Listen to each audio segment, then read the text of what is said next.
Bike की चाबी दे। मैं नहीं दूंगा। सामान देखकर भी नहीं समझा? नहीं। ना चाबी दे। नहीं, मैं नहीं दूंगा। फायर की आवाज आई। सर इस तरफ से आई है फायर की आवाज। चलो देखते हैं।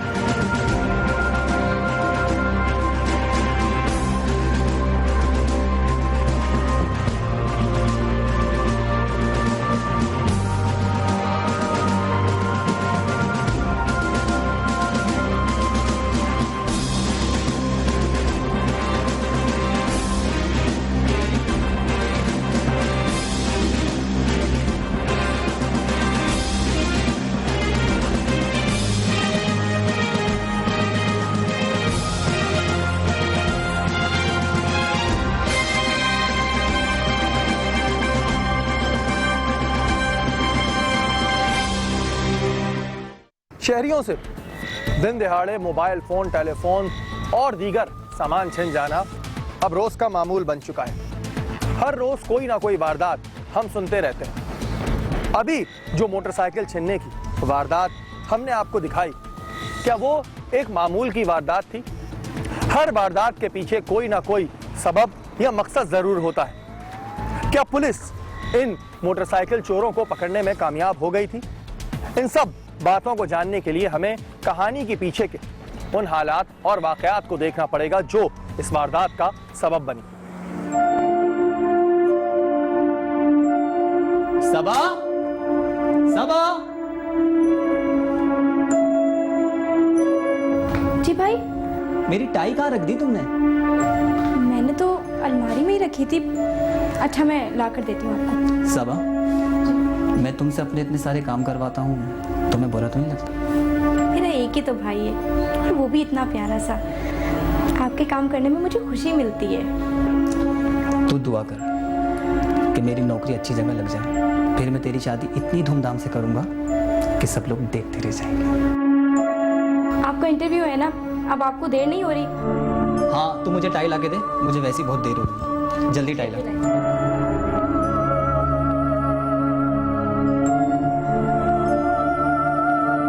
ओके अम्मी, मैं जा रहा हूँ। रुको रुको, मैं तुम्हारी नजर तो उतार दूं।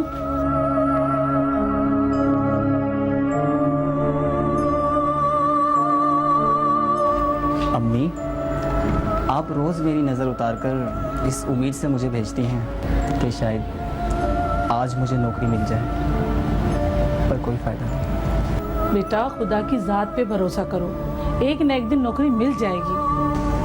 अम्मी, इस मुल्क में बेरोजगारी इतनी बढ़ गई है कि एमए, डबल एमए जैसी डिग्री का भी कोई फायदा नहीं है। कोई बेटा तुम इतने ज़हीन हो और तुमने तो टॉप किया है, फिर किस बात की परेशानी है? देख ले अम्मी, इसके बावजूद कितने दिनों से मैं अपने जूते घिस रहा हूँ, पर कोई फायदा नहीं है। बेटा अच्छे काम के लिए जा रहे हो, नाउमीदी की बातें नहीं करते। अम्मी, गरीब का बच्चा जितना भी पढ़ लिख जाए, उन्हें अमीर के बच्चों के लिए कुर्बानी देनी पड़ती है। ये तुम्हारे लहजे में जितनी कड़वाहट क्यों है? मैं रोज के ये इंटरव्यू दे देकर उकता गया हूँ, तंग आ गया हूँ मैं। बेटा इस बूढ़ी माँ का और ये जवान बहन है तेरी, उसका सहारा सिर्फ तू है। तू ऐसी बातें करेगा तो हमारा क्या होगा? इस मुल्क में उल्टा दरिया बह रहा है अम्मी।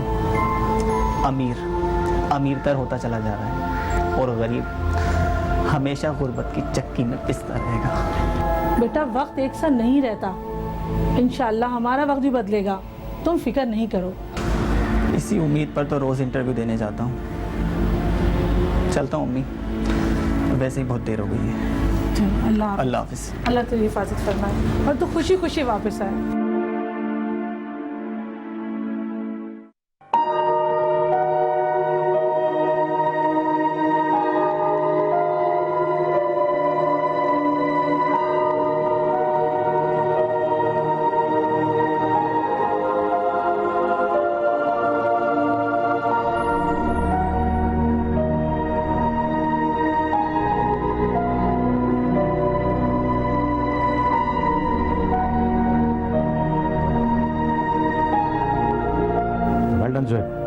Thank you sir. कहीं ये जॉब भी किसी मिनिस्टर की पर्ची पर किसी और को ना मिल जाए। क्या सोच रहे हो ज़ुहैब? कुछ नहीं सर, कुछ नहीं। ठीक है ज़ुहैब, आप बात शेयर रखें, हम आपको बताते हैं फिर, ठीक है?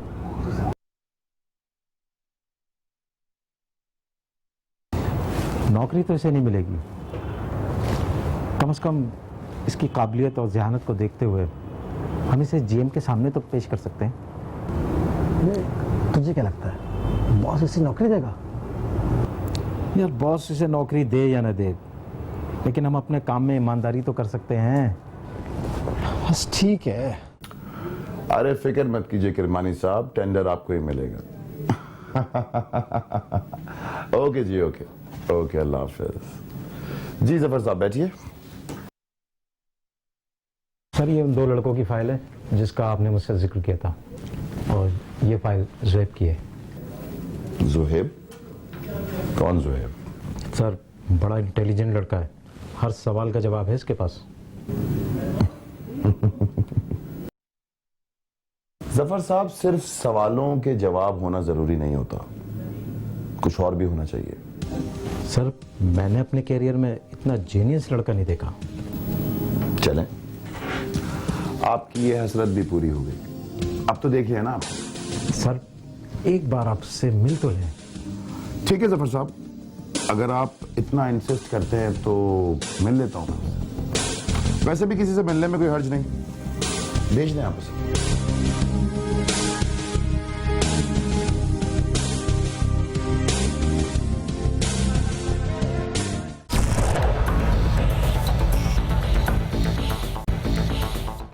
अरे इतनी देर हो गई है, कहाँ रह गया है ज़ुहैब? इससे पहले उसने कभी इतनी देर नहीं करी, मेरा तो दिल घबरा रहा है, पता नहीं कब आएगा। तुम्हारा भाई आ गया, शायद मैं देखकर आ रही हूँ। भाई कौन है?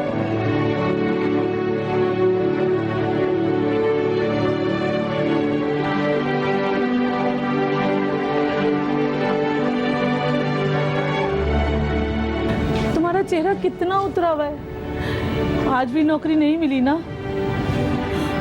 शायद कभी मिले भी ना। नहीं भाई, आप तो इतने पढ़े लिखे हैं, आपको नौकरी भला क्यों नहीं मिलेगी? सबा रहने दे, चुप कर। आ बेटा खाना खा लेता, आजा आजा मेरा बच्चा।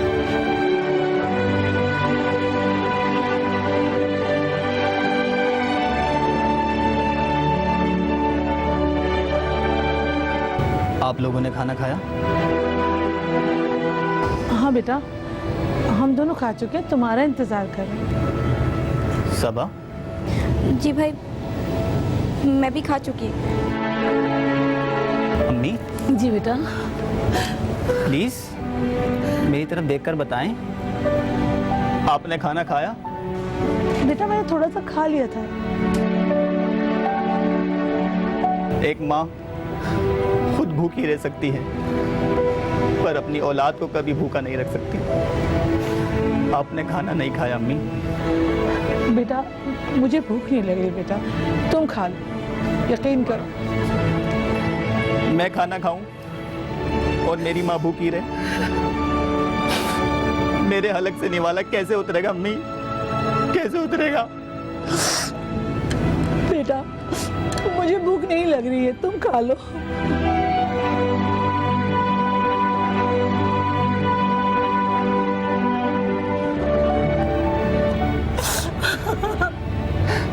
अम्मी, माँ तो एक चट्टान की तरह होती, आप मुझे हौसला देते देते खुद ही कमजोर पड़ गई अम्मी। क्या करूं बेटा, क्या करूं? वक्त और हालात ने मुझे रेजा रेजा करके रख दिया है। मैं आपको रोता हुआ नहीं देख सकता अम्मी, प्लीज आप ना रो, वरना मैं भी रो दूंगा। बेटा अगर तेरी नौकरी नहीं मिली ना, घर में फाकों की नौबत आ जाएगी बेटा। आप परेशान मत हो अम्मी, मुझे कुछ ना कुछ तो करना ही पड़ेगा, कुछ ना कुछ करना ही पड़ेगा। सबा, सबा,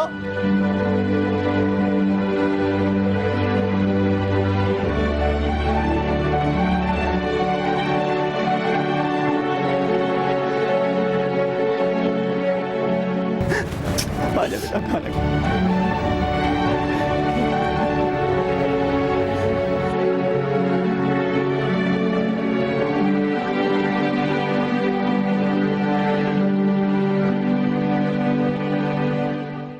ज़ुहैब को कुछ समझ नहीं आ रहा था कि आखिर वो करे तो क्या करे। इसकी माँ को इससे बड़ी उम्मीदें वाबस्ता थी।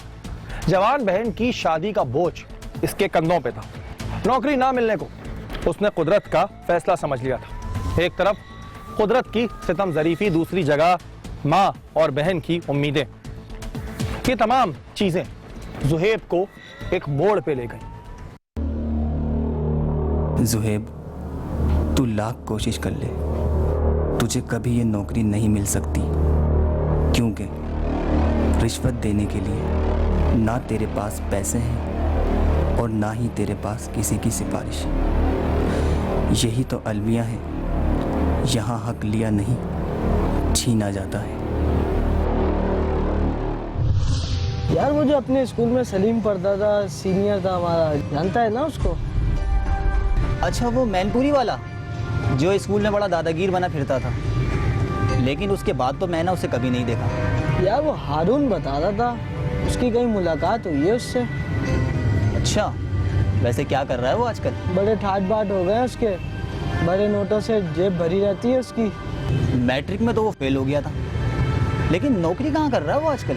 यार उसने भी नहीं बताया, मैंने भी नहीं पूछा उससे। अच्छा यार, वो जो मैंने तुझे जॉब की दरख्वास्त दी थी, उसका क्या हुआ? क्या यार, हमें कौन नौकरी देगा, हमें तो मजदूरी करनी है। तो यार ऐसे पढ़ लिखने का क्या फ़ायदा? यार जब तक ये पर्ची सिस्टम ख़त्म नहीं होगा, हमें कौन देगा नौकरी?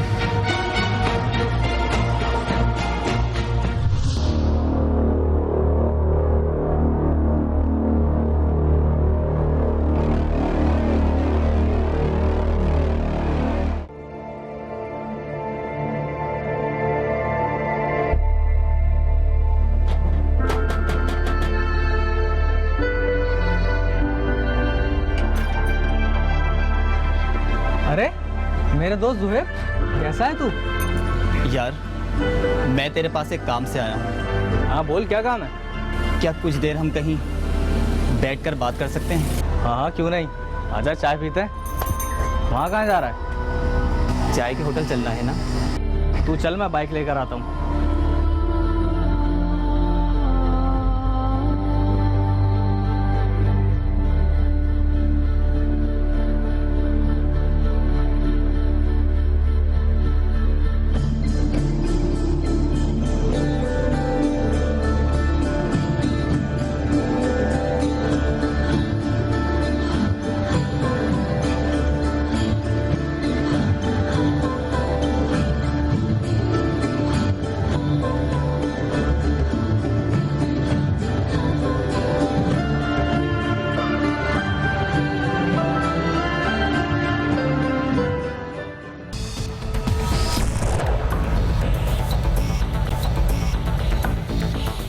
ज़ुहैब के दोस्त सलीम ने उसको इस बात का हौसला दिया कि चंद ही रोज में उसके हालात बदल जाएंगे। आखिर सलीम ऐसा कौन सा खतरनाक काम करता था जिसके लिए एक मजबूत दिल के शख्स की जरूरत थी? और दूसरी जानिब ज़ुहैब हालात के हाथों इस कदर मजबूर हो चुका था कि वो कुछ भी करने को तैयार था। सबा, सबा, जी अम्मी। बेटा ज़ुहैब को फ़ोन करो, अभी तक नहीं आया, पता नहीं कितनी देर हो चुकी है। अच्छा मैं करती हूँ। लो भाई आ गए। चलो मैं देखती हूँ।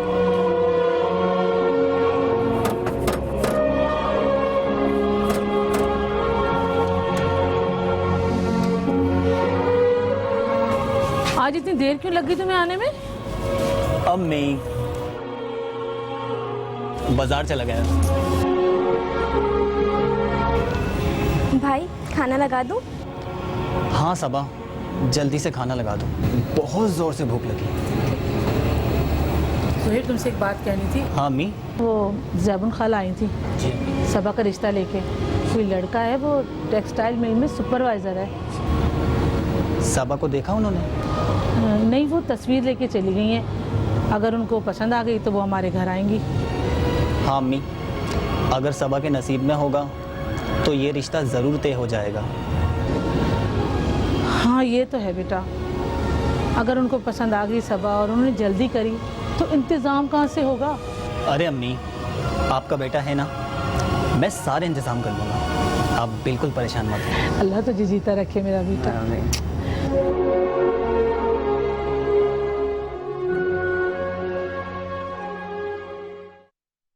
सर ये उस कंपनी की टेंडर की फाइल है जिसने सबसे कम बोली लगाई थी। अरे जफर साहब, वो फाइल कहाँ है जिसका मैंने जिक्र किया था आपसे? सर वो भी इसी के नीचे है, लेकिन सर इसके तो रेट बहुत ज़्यादा हैं। मुझे अच्छी तरह पता है कि मैंने टेंडर किस कंपनी को देना है और किसको नहीं देना। लेकिन सर इस तरह तो हमारी कंपनी को बहुत नुकसान हो जाएगा। मुझे तो फायदा होगा ना, इतना ही काफी है।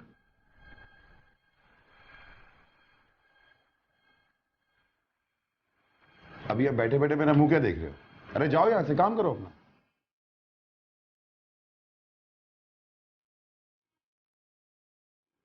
अच्छा सुनो, just keep your mouth shut, okay? इस पूरे कमरे में जो भी बातें हुई हैं तुम्हारे और मेरे दरमियान, वो सिर्फ तुम्हारे और मेरे दरमियान ही रहनी चाहिए, सही है?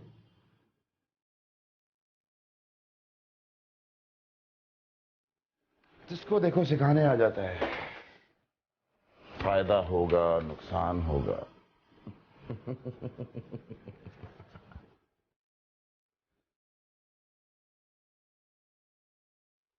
ये बता, काम कैसा लगा?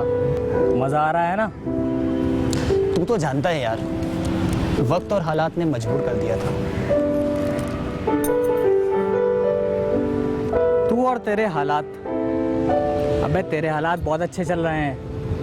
लेकिन यार इस काम में हमेशा धड़का लगा रहता है, अगर किसी दिन धर लिए गए तो सब कुछ खत्म हो जाएगा। देख, मैंने तुझे पहले ही समझाया था, ये काम मजबूत दिल वालों का है। यार घर में बहन के रिश्ते की भी बात चल रही है, और हो सकता है कि ईद के बाद उसका रिश्ता भी तय हो जाए। अबे तो इसमें इतना परेशान होने वाली क्या बात है, मैं हूं ना। यार तू तो जानता है शादी में ठीक ठाक खर्चा आता है, और उसका इंतज़ाम भी काफ़ी पहले से करना पड़ता है। तो ठीक है, हम अपना काम बढ़ा लेते हैं। अबे पागल हो गया है क्या? गाड़ी टुक टुक चल रही है, चलने दे, वरना नजरों में आ जाएंगे। देख, काम तो टुक टुक ही चलेगा, गाड़ी से। गाड़ी से? मैं कुछ समझा नहीं। देख भाई, हर वारदात के अलग अलग रेट्स होते हैं। अभी तक हम मोबाइल, पर्स, घड़ी वगैरह छीनते थे। कहीं तेरा इशारा बाइक स्नैचिंग की तरफ तो नहीं है? सही समझा, और उससे बड़ा काम है अगवा बराए तावान और टारगेट किलिंग। लेकिन यार मैं और ज़्यादा अपनी जान खतरे में नहीं डाल सकता। देख भाई, मैंने तुझे पहले ही समझाया था, हमारे काम में खतरा ही खतरा है, फिर वो कोई भी काम हो। फिर भी यार चल तुझे समझाता हूँ। सुहेब ने बुराई के इस दलदल में कदम रखा और वो धंसता ही चला जा रहा था। अब उसके पास दूसरा कोई रास्ता नहीं था। इधर इन वारदातों में तब्दीली और तेजी क्या आई, पुलिस हरकत में आ गई। सिद्दीकी साहब, इलाके में लूटमार की वारदात दिन ब दिन बढ़ती जा रही है, इसे आपको फौरन कंट्रोल करना होगा। सर आप फिक्र ना करें, जल्दी इस ग्रुप को हम टारगेट कर लेंगे। और यासिर, तुम कोर्ट गए थे मुलजमान को लेकर, रिमांड लिया? यस सर, 7 दिन का रिमांड मिल गया। गुड। एक काम करो, आसिफ को भेजो। Okay sir.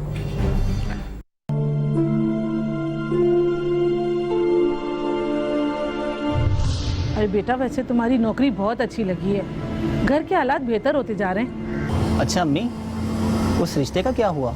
अरे हाँ, मैं तुम्हें बताना भूल गई थी, वो हमारी सबा उनको बहुत पसंद आई है, वो ईद के बाद आ रहे हैं हमारे घर। अम्मी, हम अपनी सबा की शादी खूब धूमधाम से करेंगे और उसमें कोई कसर नहीं छोड़ेंगे, ताकि हमारी प्यारी सबा बाद में कोई गिला ना करे कि इसकी शादी में कोई कमी रह गई। अम्मी, आप मुझसे पहले भाई की शादी कर दें। वैसे सबा तुम बिल्कुल ठीक कह रही हो, तुम्हारे बाद मैं अकेली रह जाऊंगी। अच्छा है ना मेरी बहू आ जाए। हाँ ना, भाभी आ जाएंगी तो आपको और भाई को भी कोई प्रॉब्लम नहीं होगी।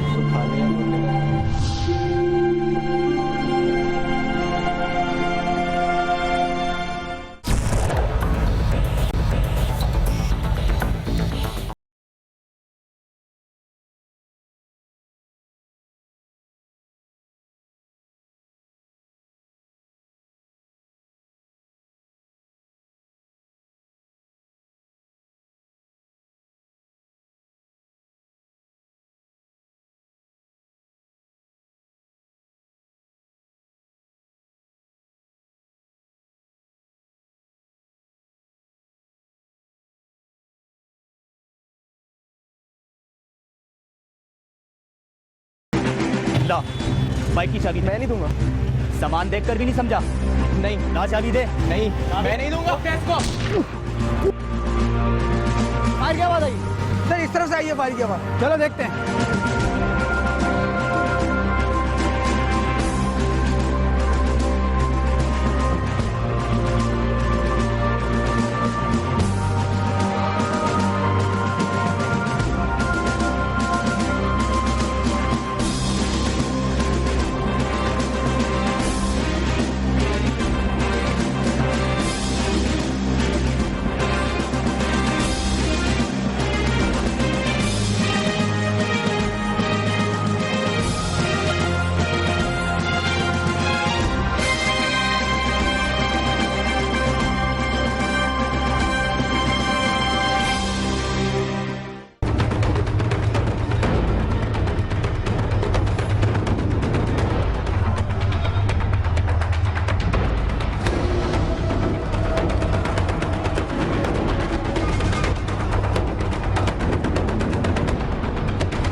ठीक है, मैं देख लूंगा। Okay okay.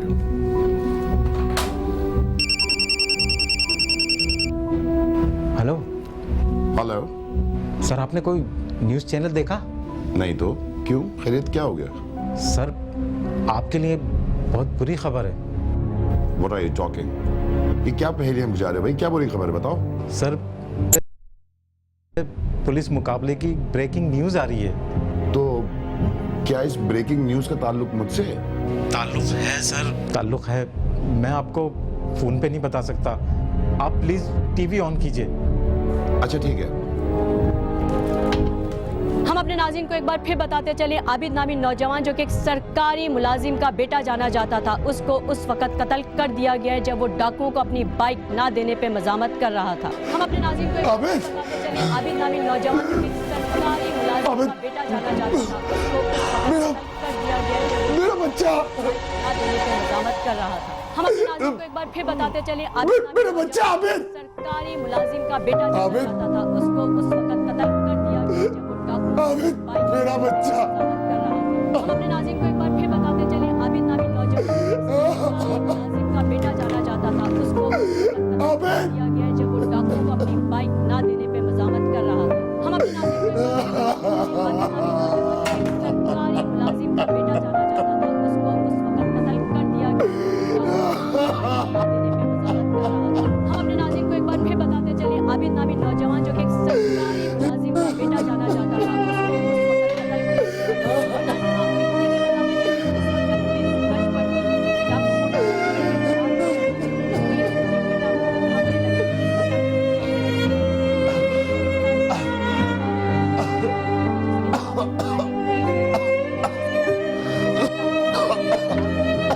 नाज़रीन, आप हमारी टीवी स्क्रीन पे देख रहे हैं ये दो नौजवान डकैत वो है जो पुलिस मुकाबले में हलाक हो चुके हैं।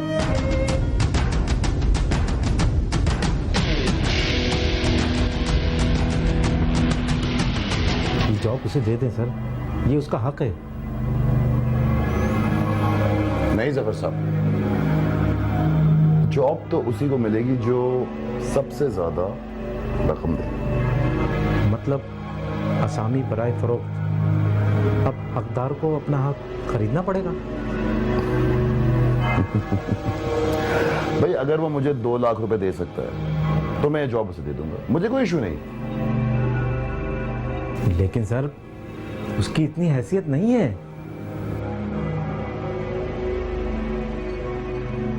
जफर साहब, अलमिया तो ये है कि हमारे मुल्क में 2 चीजों की वजह से नौकरी मिलती है, या तो सिफारिश या फिर रिश्वत।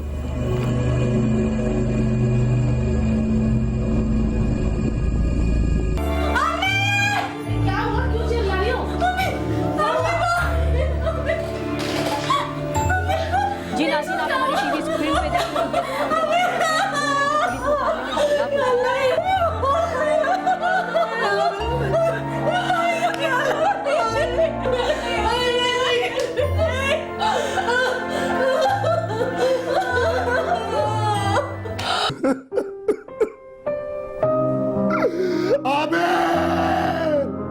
मेरा बच्चा,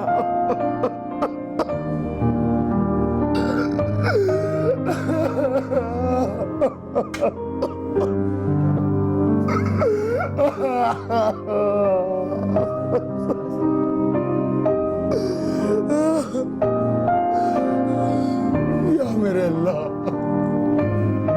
मेरे गुनाहों की इतनी बड़ी सजा क्यों?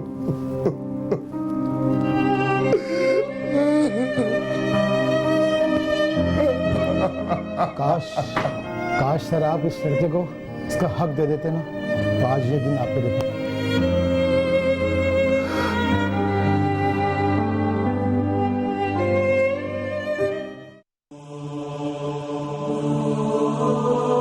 उस नौजवान की तबाही और बर्बादी का जिम्मेदार मैं हूं। या अल्लाह, आज मुझे अपनी गलती का एहसास हो गया। या अल्लाह, मैं तौबा करता हूँ, मैं तौबा करता हूँ। तू मुझे माफ फरमा दे। मैंने सारी जिंदगी हराम कमाई और अपनी औलाद को भी खिलाया। मुझे माफ कर दे मालिक, माफ कर दे। मुझे माफ कर दे मालिक, माफ कर दे। जी नाज़रीन, आपने हमारी आज की कहानी देखी। हमारी आज की कहानी से हमें यह सबक मिलता है कि इंसान को हर हाल में हराम की कमाई से दूर रहना चाहिए। ज़ुहैब को मेरिट के बावजूद नौकरी ना मिलना यह मेरिट का कत्ल था। अफसोस इस बात का है कि हमारे माशरे में ऐसे कई नौजवान हैं जिन्हें मेरिट के बावजूद भी नौकरी नहीं मिलती। और इस कहानी में जो बड़ी वजह थी वो थी वाजिद अली खान की वो हराम की कमाई जो इस कहानी को जन्म देती है। आबिद, वाजिद और ज़ुहैब, कसूरवार कौन? काश वाजिद अली खान वो हराम की कमाई ना लेते तो आज उनको ये दिन ना देखना पड़ता। अगले हफ्ते फिर हाजिर होंगे कहानी के पीछे किसी नई कहानी के साथ। तब तक के लिए अपने मेजबान शायरी को इजाज़त दीजिए। अल्लाह ने के बाद।